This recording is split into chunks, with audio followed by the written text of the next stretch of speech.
যে কোনো ম্যাকবুক কিনতে গেলে তোমারও মনে হবে যে তুমি ঠকে যাচ্ছ, কারণ তুমি দেখবে ম্যাকবুকের স্পেসিফিকেশনসে 16 GB র্যাম লেখা থাকে না, লেখা থাকে 16 GB unified memory.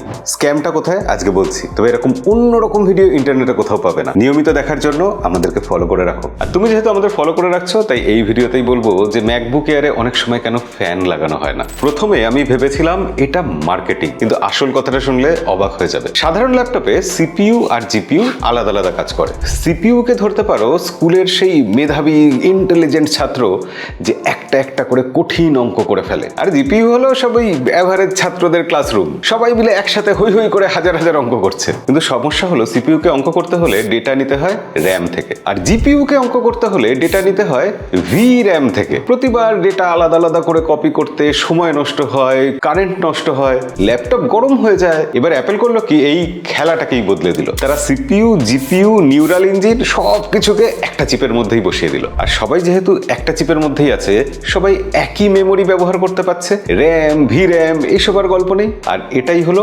Unified memory. এখন আর সিপিইউ বা জিপিইউ কাউকেই ডেটা কপি করতে হয় না। সিপিইউ বলে দেয় ওই ডেটাটা ব্যবহার করো, জিপিইউ সেটা ব্যবহার করে রেজাল্টটা দিয়ে দেয়। ফলে কম সময় লাগে, কম এনার্জি খরচা হয় এবং তার ফলে কম গরম হয়। তাই ম্যাকবুকের ব্যাটারি এত বেশি সময় ধরে চলে। এই জন্য যেহেতু ম্যাকবুক কম গরম হয়, তাই ম্যাকবুক এয়ারে ফ্যানও দিতে লাগে না। তাই ইউনিফাইড মেমোরি কোনো নাম নয়, কোনো মার্কেটিং গিমিক নয়, এটা ল্যাপটপ ডিজাইনের একটা দারুণ স্মার্ট আইডিয়া। এবার সাহস থাকলে কমেন্টে বলো দেখি তোমার ল্যাপটপে কত জিবি র্যাম আছে।